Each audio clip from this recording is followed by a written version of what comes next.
right. Well, welcome into, what do we call this? Answering Pilot? Answering Pilot. That's right. Yeah. What is truth? That was his question. And so we're answering that particular question. And today, Dustin, we're going to be talking about, we talk a lot about deconstruction, and sometimes people even ask, well, what is deconstruction? Even though we talk about it a lot. And just sort of the questioning of everything. I'm giving you a really loose definition. I mean, Sure. we could get real formal, but, young people today especially, questioning everything, questioning history, questioning, what's real, what's not real, what's true, what's not true, et cetera, et cetera. So a lot of, literary deconstruction. I think that's where it sort of originated, but you get theological deconstruction, people deconstructing their Christianity, deconstructing their faith, the whole bit. Academic deconstruction, ideas, etc.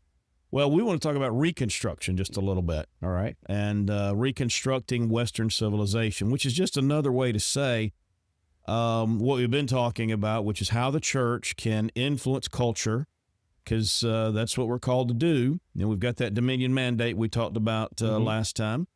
And so we'll talk more about that as well in a future broadcast. But just rebuilding the walls, if I could use a biblical picture. Sure. What was it, Nehemiah commissioned to rebuild the walls that had fallen down? And so it's kind of like a Nehemiah moment for us in a very real sense, metaphorically speaking. So that's kind of where I'm coming from. And there are a lot of folk who are talking about these things, and I think there's some interesting conversations on a lot of podcasts and blogs. And one of the conversations that I've come across over the last couple of years, I guess I should say, is the ARC conference. I always get this wrong. It's the Alliance for Responsible Citizenship. And it's not, it's probably not a conference that most evangelicals have ever heard of or go to. But you're familiar with Jordan Peterson. He's one of the co-founders, and I think I heard about it either through him or through somebody like Bethel McGrew, who actually follow her Substack. Trying to think of who else. I came across a podcast a couple of years ago. I can't remember the title of it, but they were talking about the amazing, I don't know if amazing was the surprising, again, forget how they worded it, sorry, but atheists becoming Christians. Just a lot of these outspoken secular atheists who were all of a sudden influenced by, interested in Christianity. Some have experienced true conversion to Christ. Others, it's more of a conversion to cultural Christianity. Others haven't really come all the way, but they realize the bankruptcy of atheism, philosophically speaking, morally speaking, culturally speaking. And so anytime folk are talking about those kinds of things, I'm interested. Yeah. Because we know that there's only one true worldview. Right. And it's the biblical worldview. And there's only one source of truth, the Lord Jesus Christ, the Word of God. That's why we're answering Pilate. What is truth? Well, we know the truth, not because we're smarter than everyone, but because God's revealed it to us through His Word. And so these are the things that we want to talk about. But anyway, at the ARC conference, it's essentially an international conference, and it's focused on cultural philosophy, geopolitics, Western civilization, basically. And they're discussing things like, I don't know if they're using the term reconstruction. Probably not. I mean, that's an old word, by the way. It could be loaded, but anyway. Right, yeah, definitely. But cultural renewal, the recapturing or the re-embracing of Western traditional values, which you and I know are rooted in the biblical worldview, strengthening families, pushing back against societal and institutional decline. So all of these things, that's what we're talking about. So, again, you know me, I'm notorious for these lengthy introductions, not trying to do that. But one of the questions on the table is, well, how do we even begin to think about cultural renewal? How do we begin to think about this dynamic of reconstruction? And I think this is, again, one of those things that hours wouldn't even do it justice. This is something we could talk about every week, and literally, and in different ways, we will. But so let's just think broadly. Let's throw some things on the table to kick around just a little bit. What are some of the things that we need to be thinking about I came across an article, and again, I know it sounds like I'm talking in circles, but it's how my head works, it's how my brain works. But came across an article by Carl Trueman. Okay. I always read Carl Trueman. Well, always is not the right word. I have read Carl Trueman a lot over the years. Okay. I really appreciate him. And I can't even remember how I came across him this time because I hadn't read him in a while, so that's why I can't say always. But he was at the art conference. Okay. So there's the connection. There you go. So even though gosh, I don't want to look like Matt Chandler, and I'm not being ugly, but anyway. If I knew Matt, bro, forgive me. So anyway, he wrote this article, and it was a wide ranging article. I don't even know if he wrote it. I think it was an interview. Okay. But he did make a couple of points that I thought we could throw on the table. One of the things he talked about was the reinvigoration of our institutions. That's one of the things that has to happen if, Western culture is going to be rebuilt. And I don't even know if folk would understand or have their thoughts begin to work just by saying that. But it certainly conjures up a lot of things in my mind when I hear that phrase, the reinvigoration of our institutions. Because we talk about structures a lot. Yeah. Structures like family, things that are in culture, so family, community, but also just like a road system or government or science or, how we dress at the cotillion, right? I mean, these are societal structures. Right. And so when I think of a reinvigoration of our institutions, I'm thinking sort of the bigger scale. I'm thinking government.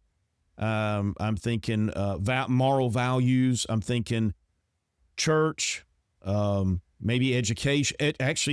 Education, those kinds of things. Does that make sense? Yeah, I think maybe even a part of it would be defining what those institutions are. Yeah. Because what does it mean for it to be an institution? Well, that means it's a building block of our society. And so what are those things? The family is an institution. I mean, you already mentioned government, education, those kinds of things. But I think even just understanding what are the core values as a society that matter in building a society and understanding what those are is maybe even a first step to invigorating it. Yeah. Is knowing what they are and how do we build those back up? Yeah, that's right.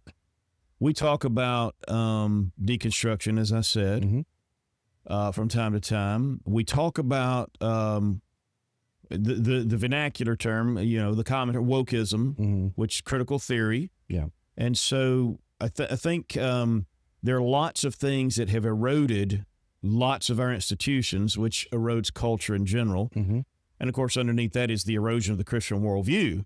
But, through critical theory, whether critical race theory, critical gender theory, whatever the case may be, you have a whole generation or two of people, and let's just talk about the West in general, or let's just not talk about the West in general, but here in the United States, now you can see it across the pond. You can see it in Europe all over when we see the news every day. But we have a whole generation or two of people who they seem to hate their own culture. And it's appropriate to talk about that. I mean, we're just coming off the 4th of July, Independence Day celebrations and all that stuff. And, obviously, our ultimate loyalty is to King Jesus, but there's nothing wrong with being patriotic as long as you understand that's underneath the lordship of Christ.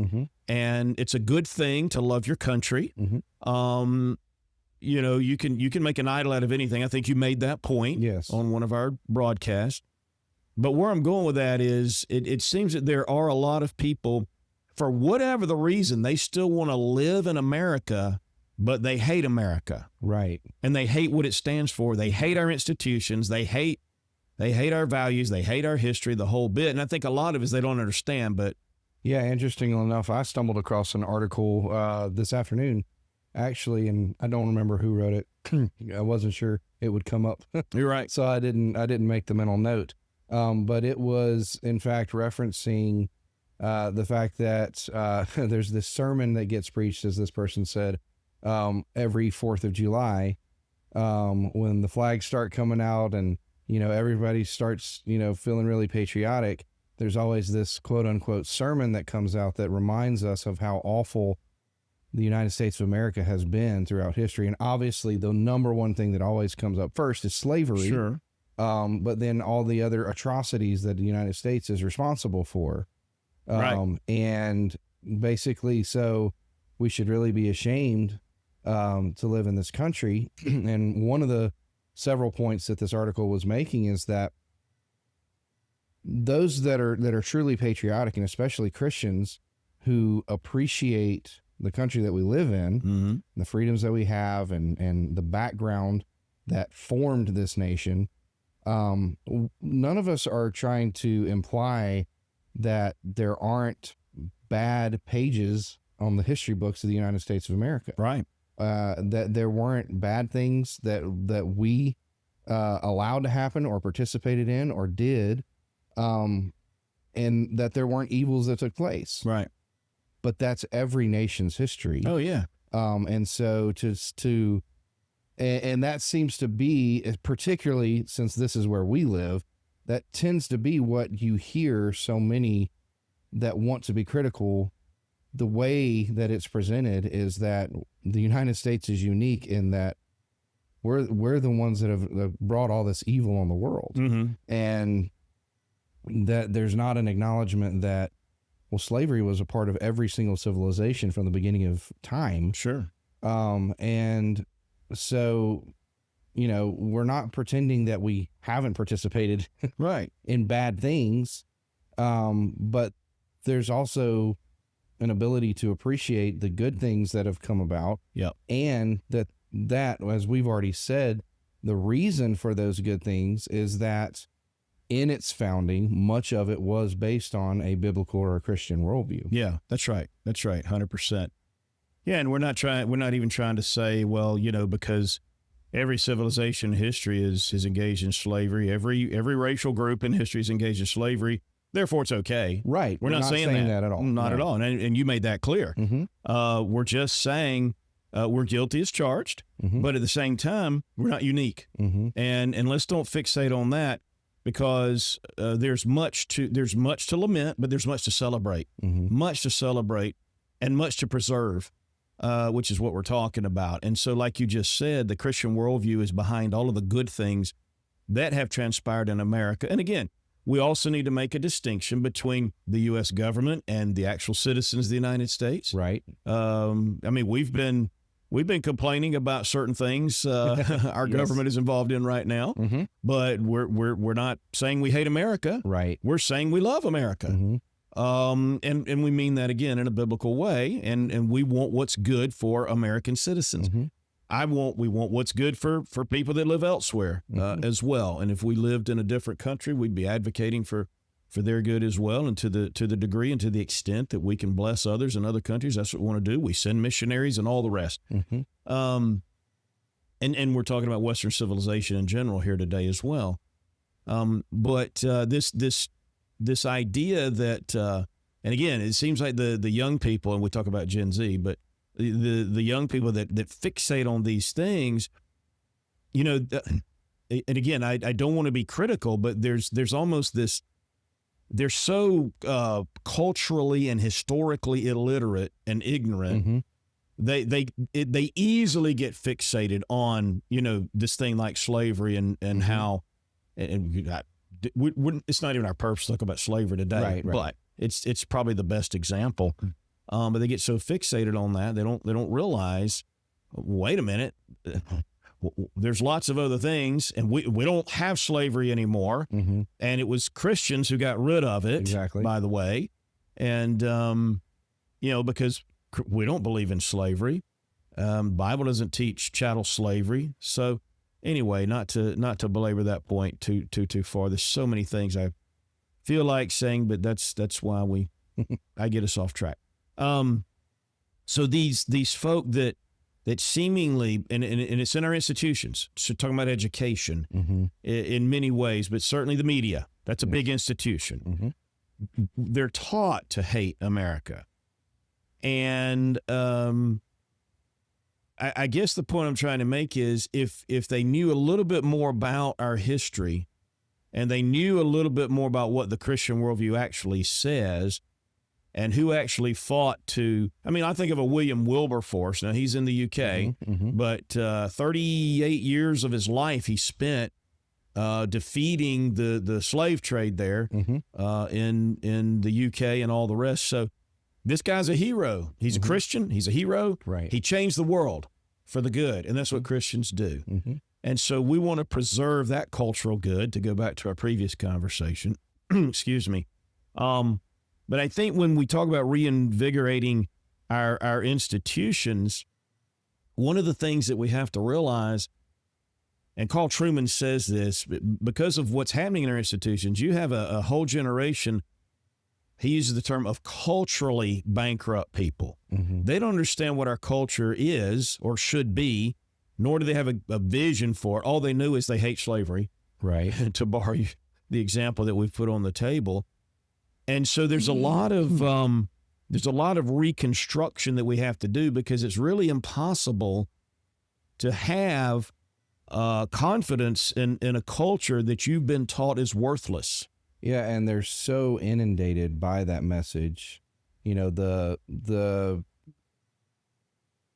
all the time readiness of media information that we have now, we're constantly fed that message. Yeah. And so, I mean, anytime you pull up a screen, whether it's on our phone or your iPad, or you open your laptop, almost anywhere you go, you turn on your television, you're going to hear that message in some way, shape, or form. And we can become so desensitized to it, to where it just starts to be, okay, well, it's what everyone's saying, so it must be true. Yeah. And the resistance to that idea, it gets less and less. I thought it was interesting, not to take us down another rabbit trail or anything, but you know, the World Cup's going on right now, and the United States is hosting it. And there's been all of these stories about all of these fans from all over the world that have been coming to America to watch these soccer matches, and it's a great time, and everybody's, you know, it's gone really well so far from all reports. But there's been so many stories of all these international fans that have come to the United States, and they've gotten a certain message from the media that they hear about how awful America is. Yeah. But then they actually come and they see, and they're like, this is great. This is amazing. Yeah. There was one fan that was quoted that said, if you watch American media, you'll think that America's awful and terrible. But if you actually walk through America, you get a totally different story. Yeah. Yeah. And so, that's what we want to do, is we want to we don't want to, again, just tell everybody that, well, America's just so great and everything's wonderful. But at the same time, we want to cut through that message of everything here is horrible. And it's, you know, we're all terrible. We're all evil. Yeah. We do want to reconstruct that, to use that term, so that even our messaging is at the very least more balanced, to where, yes, we need to know about the bad things that happen. We do. We don't need to ignore that. Right. But we also need to know about the good that's happening, and about what the solutions can be for those bad things as well. Yeah. Excuse me. Sorry. And you and I are going to talk on this podcast, as we have, about the bad things that are happening in our country, because we lament those bad things as Christians, and we want to change them. But to your point, and I'll add this, we're not saying that because we're American people or American citizens, are superior to other people, German people or Japanese people or whatever.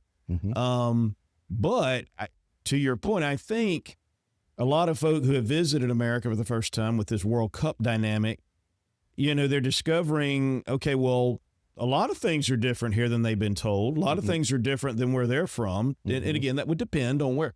But like, our air conditioning works, right? There's an abundance of food here and easy access to it, and very affordable. You know, freedom to walk around without fear of being attacked, at least where we live. Right. And I could go on, but all of those things are good cultural goods, but they are the direct result of the Christian worldview. Without the Christian worldview, without Christianity, without the values that come from Christianity, we wouldn't have any of that. You say, well, air conditioning. Yes, air conditioning. Air conditioning, because we're cultivating, as you pointed out last time, we're cultivating the earth, taking dominion. We're making life better, to borrow. Is that the Spinks guy, making life easier? Yeah, that's his ad. But I mean, he's right. I mean, that's what we're supposed to do. And again, I'm not falling into materialism or anything like that. Right. But I'm talking about the truth, justice, and beauty. These are the sort of the undergirding dynamics of a Christian worldview and what we're propagating. So, yeah. And you know the messaging. We could go back to critical theory, like young white males have been taught that they're worthless. And that's why there's so many problems among young white males today. You have more women in college today than men, and lots of other things. And a lot of college women, of course, think that just because a guy's a male, he's toxic. If he's masculine, he's toxic. So all of these things are coming against the Christian worldview, whereas a biblical worldview of men, a masculine man, is that he's responsible. He wants to be a provider. He loves his wife. He's going to guard her and protect her and cherish her, and he's going to raise good children, and he's going to be a responsible member of society and build something like air conditioning and easy access to food and things like that.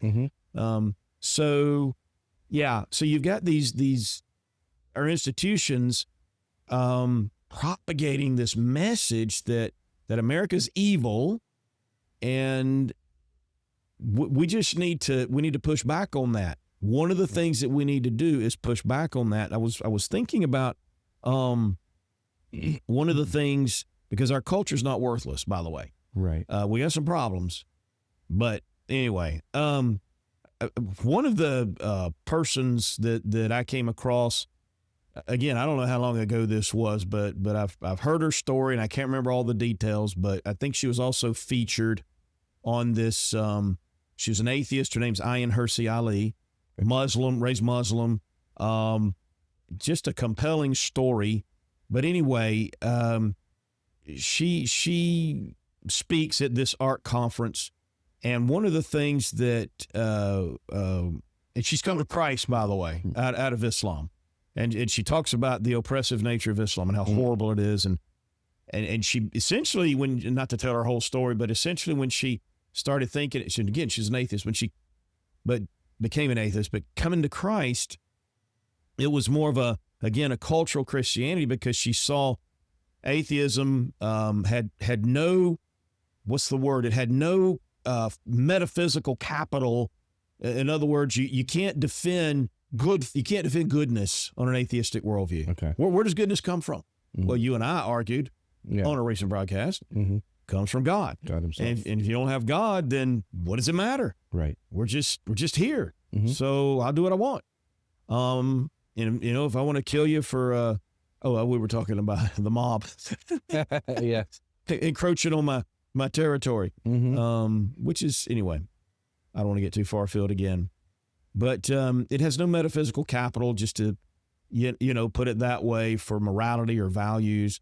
And she was searching for that. She wanted to know what life was all about. Anyhow, because she was badly treated, as you can imagine, in Islam. But anyway, she said this, and I'm not quoting her, I'm just summarizing something she said, but she said, Christians don't fully appreciate. Oh, and by the way, one more thing, sorry. I think initially, I would wonder, and again, I still don't know, because I haven't done a lot of research. And again, I'm not trying to question her, but is she born again, or is she just a cultural Christian? And maybe initially her whole thing was more culturally motivated, experientially motivated. But it seems like, and I could be wrong, I don't know, I have to do more research, but it seems like, because she now talks about a genuine relationship with the Lord Jesus, she talks about salvation. She's not just talking about cultural dynamics. Sure. She's talking about, spiritual dynamics. So anyhow, She says she doesn't think that Christians fully appreciate the role that Christianity has played, which is what we're talking about, but the role that Christianity has played in shaping Western civilization and all its benefits. All its benefits. That's the key. And she says most people today, of course, are ignorant of history, which is part of what we're talking about.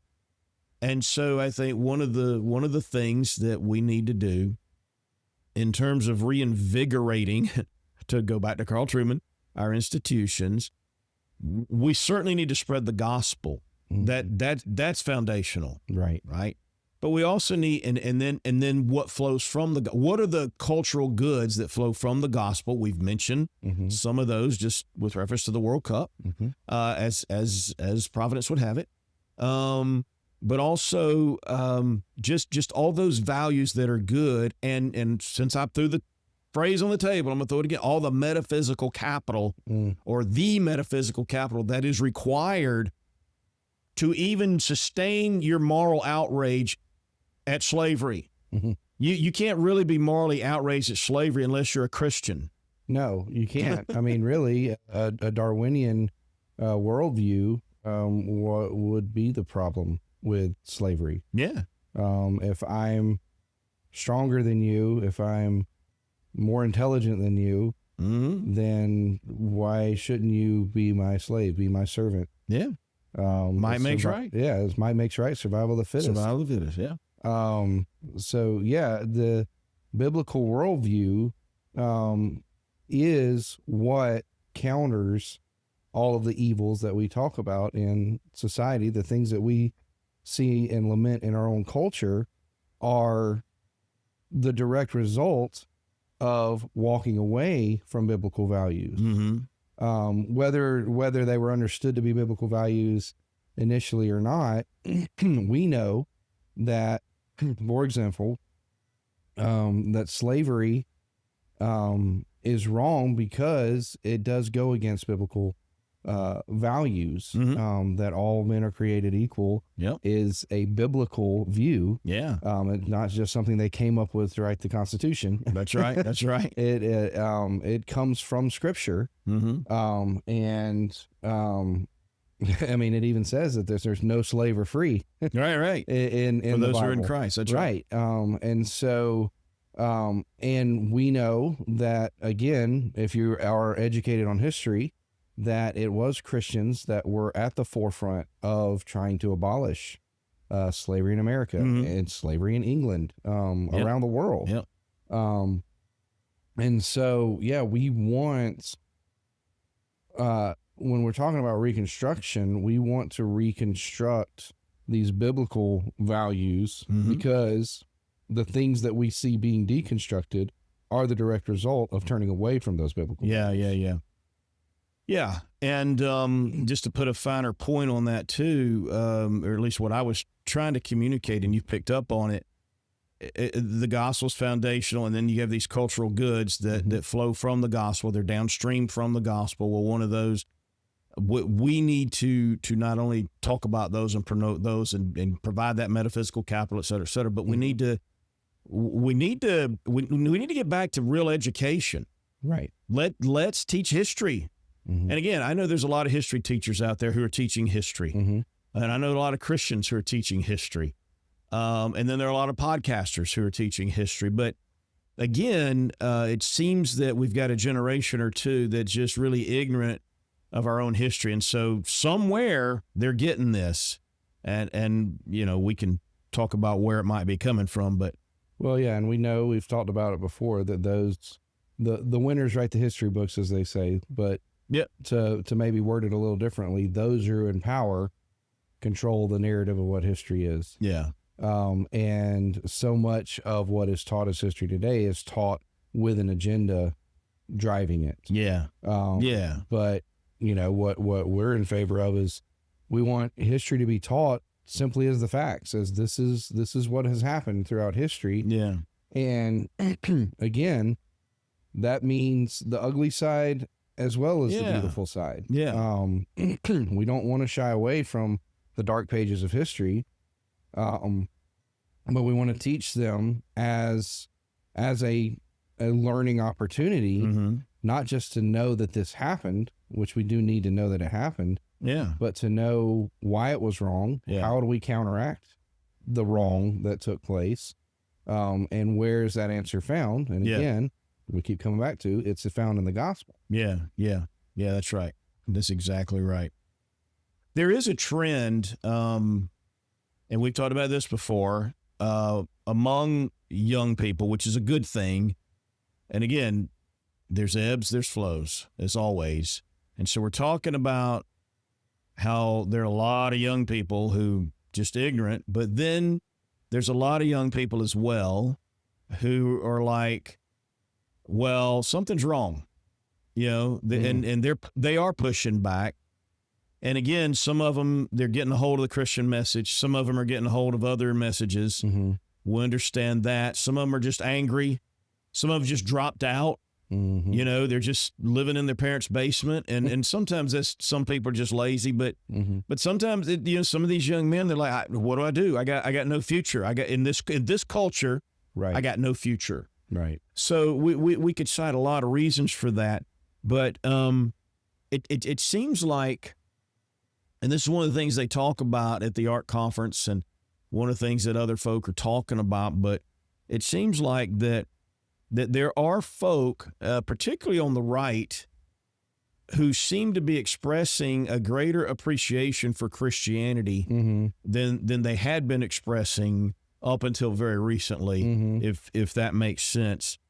And so, again, I go back to that podcast, the surprising, I wish I had looked it up. Well, it just popped in my head while we were talking, but the surprising number of atheists who are believing in God.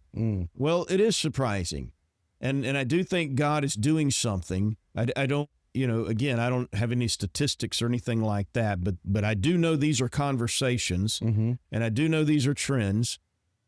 And so the question is, well, why, aside from the sovereignty of God, circumstantially, providentially speaking, what would be some of the driving forces that would be a reason for people to be kind of looking at Christianity in a different way? And obviously, I think part of it is, again, the bankruptcy of the message that they've been fed. A lot of folk are waking up to the reality that there's no real purpose in life. There's no real meaning in life. There's no real way for me to get ahead if your messaging is true.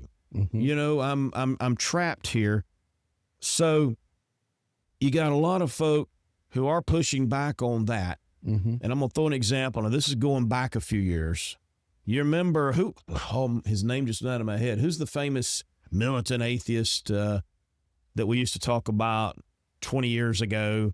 I mean, he's still around, but he kind of fell out of, what's the word, the national conversation. Oh, my God. Anyway, it'll come to me. Richard Dawkins? Yes, thank you. Richard Dawkins.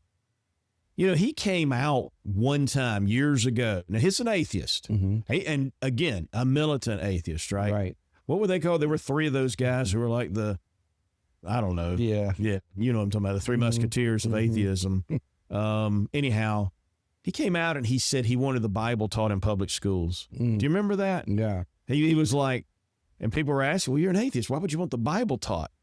Well, he realized that the Bible was the foundation of Western civilization. So I think even what he was saying back then, and see the new atheists were different than him, and a lot of these folks, certainly they don't listen to Richard Dawkins anymore, the ones that are at the ARC conference, you know what I mean? But we were praying, of course, and we were talking about it, and I don't think he realized it, of course. And again, I don't know the mind of God, but it seems to me like God certainly uses Christians to preach the gospel, but he also uses pagans to do and say stuff that he uses to his advantage for his glory. We see that in the Bible. Yep. And so here's Dawkins planting the seeds, basically saying, without the Bible, you don't have Western civilization, and it must be taught in school. Not because I believe in Jesus, he said, which of course is tragic. Right. And the message of the Bible is the Lord Jesus. But just lots of our literature and the things we've been talking about, values, but even what do you call it? Phrases that we use, that come from the Bible. I wish I had thought of this ahead of time. People don't even know where they come from or what they mean. Right. But they're common parlance today, certain things. Like they're like sheep without a shepherd would be one. Sure. And so people would know what that means. Well, it comes from the Bible. And there are better examples than that. I'm just throwing that out. And so I guess I'm rambling again, brother. I'm so sorry. But where am I going with that? Well, there are a lot of people like Richard Dawkins who have become more conservative, and they're willing to embrace Christianity to a point. Yeah. They're not embracing Christ per se, a lot of them, but they are embracing cultural Christianity. Now, here's the question. Is mere, and I've already tipped my hand, but is mere cultural Christianity ultimately enough to reconstruct? No. No, you're right. So there, that's it. We're done. Yep. No, I'm just kidding. See you next time. Yeah. No, but it took me, I don't know why it takes me so long, but yeah, just cultural Christianity, it's good. I mean, I'd rather people be cultural Christians than, as Carl Trueman said, anti-Christians. Right. Or anti-Christian culture. And that's what wokeism has been. It's been, and again, they'll tell you it's a lot of other things. They'll talk about the oppressed and the oppressors and all that. Look, we hate oppression. The Bible talks more about oppression than you could ever dream of. God hates oppression, and so we hate oppression. But that's not what critical theory is about. It's about changing who the oppressors are. Right. In reality, they want to be the oppressors, but I don't want to be an oppressor. Right. Listen, somebody said it the other day. I can't remember. You might know. But it's like there's a sense in which you could say we just built a country that just said, leave me alone. I mean, that's kind of where I'm at. Leave me alone. Let me do my thing. Right. I'm not going to bother you. You don't bother me. And again, I'm really being reductionist here. But so the problem. Well, what would be the problem? Well, before I get to that, so yes, I'd rather live where Richard Dawkins loves cultural Christianity. I'd rather be next door neighbor to him than somebody who hates me because I'm white. Sure. Or male. Or Christian.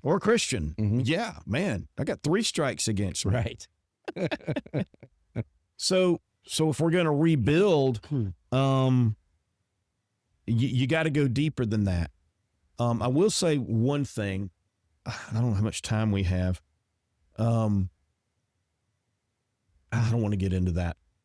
I'm gonna come back if we run out of time. Okay. I mean, if we have time at the end, I'll come back to that. Let me just skip down. We got some notes here just to kind of keep us on track. If we don't, I'll talk in circles the whole time. But let me see what I want to say. Well, let me put it this way: if you fail, and Truman points this out, so thank you, Carl Trueman, for keeping me on track. If you have cultural Christianity on it, but you don't have genuine Christianity, and what do we mean by genuine Christianity? Well, you got to deal with the cross. You got to deal with Jesus. You got to deal with our sin. You got to deal with the cross and Jesus being the solution. Jesus defeating sin. Living the perfect life that we couldn't, and dying a sinner's death in the place of guilty sinners, and conquering the grave because he had no sin of his own. Raised from the dead. If we don't deal with the resurrection, if you don't believe that, that's the heart of our faith. So you don't have genuine Christianity. So if you reject that, then all you're doing is embracing if all you're doing is embracing certain values, there's nothing that's going to sustain those values. Right. Because only truth sustains our values, because as we've witnessed, and the reason we're in this mess is because people's values change based on a myriad of factors unless they're rooted in Christ, unless they're rooted in the truth. Yeah. Does that make sense? It does. Yeah, because that is the problem with cultural Christianity, is that It's an acceptance of what you perceive to be the good teachings of the Christian faith or of the Bible itself, without, as we've said, dealing with sin and dealing with our own hearts and and dealing with Jesus as Lord. Yes.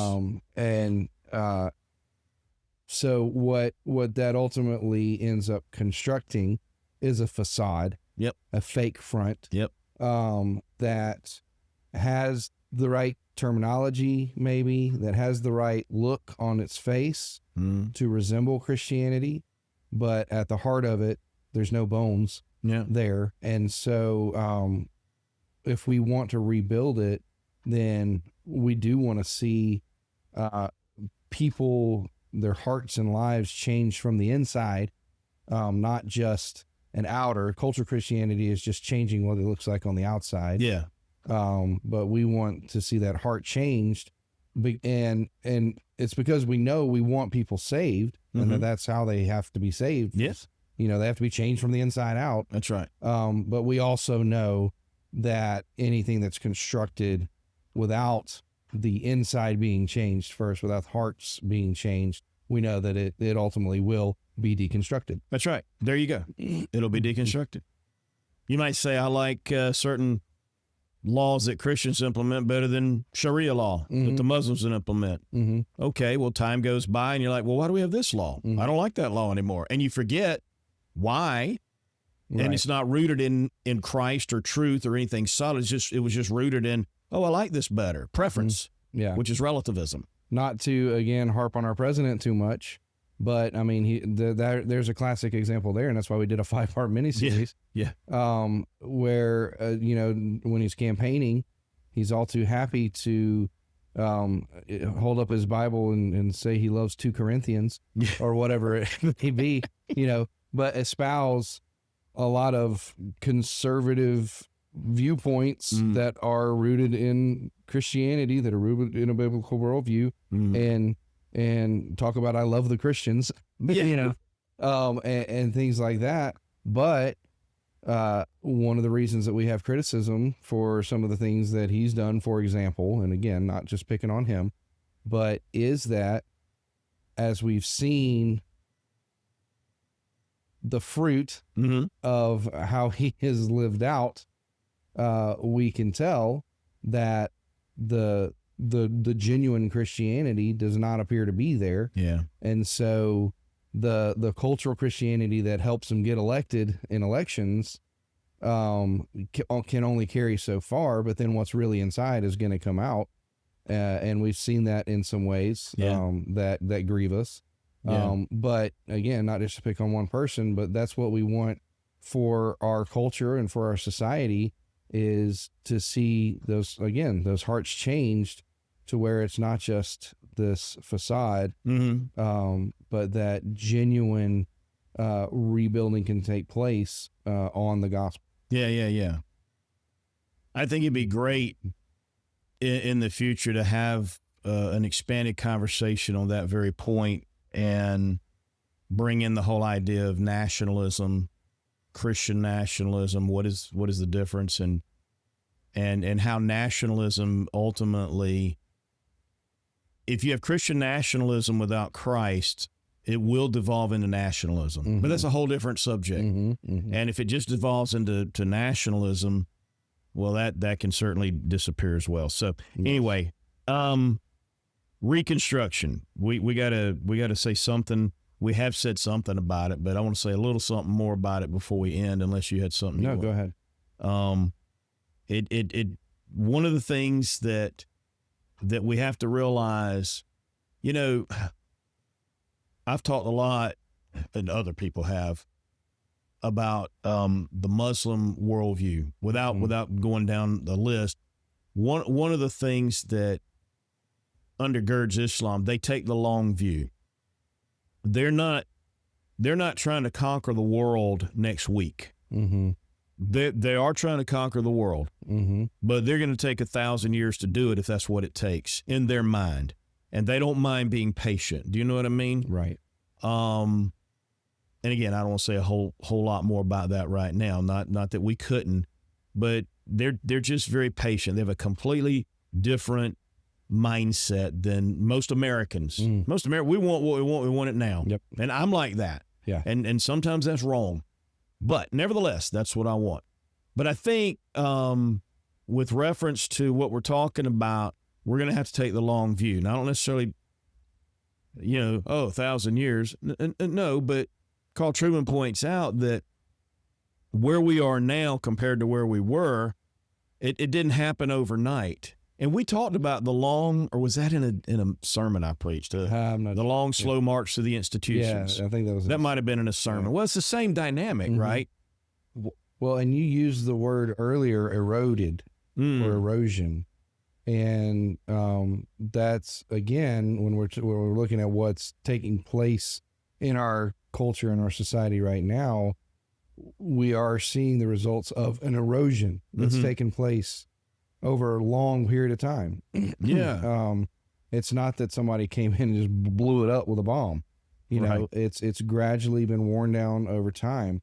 We were just at the beach on a vacation, and, you can see beach line and how it's, gradually worn down over time.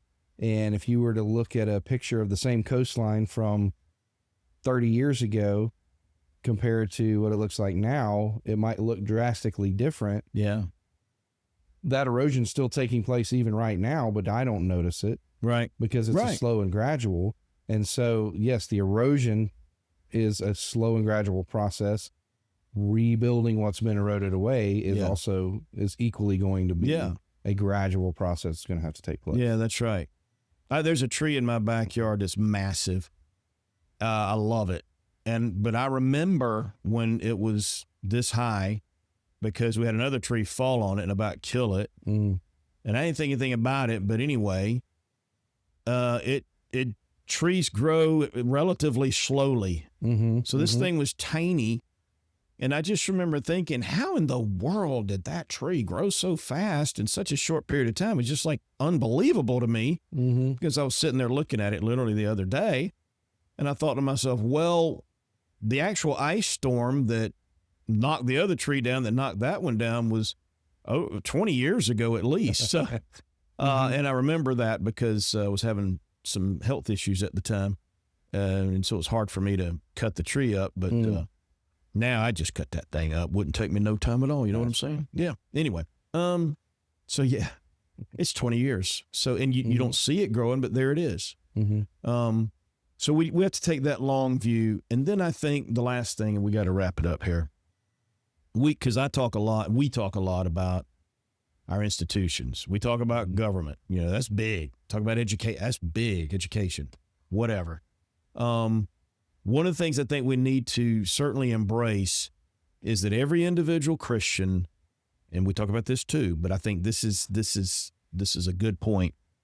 You need to focus on influencing others for Christ where you are, because it was the early Christians, in the New Testament, for example, that they turned the whole world upside down. And part of that was not only the gospel message and God's sovereign work, but somehow, some way, they made Christianity attractive. And we got to focus on making Christianity attractive just by being good Christians. And again, I'm not, we should be nice. No, I'm not. We should stand for the truth. And sometimes that means being firm, right? But what I am saying, Christians are just good people, or we should be. And when people see good people, that influences them. And then, of course, we give a reason for the hope that lies within us, be able to defend the faith. Right. So I'm not just saying, the whole culture will be transformed if we're all just sort of nice people. That's not my point. But my point is that there is a local dynamic. You being a good neighbor to your neighbors. And I think we can all contribute to the reinvigoration of Western civilization in that way, as in the conversations, at the coffee shops, across the fence, in the things that we do, in the service of others. That's just a thought. That starts with our motivation. Yeah. And it's why we want to be good people, good citizens. We want to do good things in our community and for others. but that motivation is for Christ's glory. Yeah. It's to put his gospel on display. It's not so that people can tell me I'm a good person. Right. If I'm doing that, then I'm failing. Yeah. Again, lots of people would like to be called a good person for doing something. Yeah. But if that's all anyone ever says about me, then I feel like I failed. Yeah. You know, what I want to be able to say is I do things differently because I serve a different king. And so at our hearts as Christians, that's where our motivation needs to be, is that why do I do the simple little things that are kind, that are good, that are helpful to others, that bring about good things around me? Why do I want to do that? It's because I want to put Christ's glory on display, and I want to put the gospel and its changing power on display. Yep. And if we do that and we keep that motivation in mind as we do things and as we go along, then that's when the little pebbles will start to be stacked up and we will gradually build. You know, we want the microwave, we want everything to happen right now, and we want to change the whole world, and miraculous things can happen. Yeah. But the way that God built his church is one person at a time, telling one person at a time, telling one person at a time. And that's what we want to do. That's right, brother. Well said. Amen. All right. I'm done. You got anything else? I think we're good. All right. Well, we'll see you next time on Answering Pilot. The Answering Pilot podcast is a ministry of Randall House Church in Greer, South Carolina. You can learn more at www.randallhousegreer.com/church. You can also find us on Facebook and Instagram at Randall House Church. Don't forget to like and subscribe, and we'll see you next time.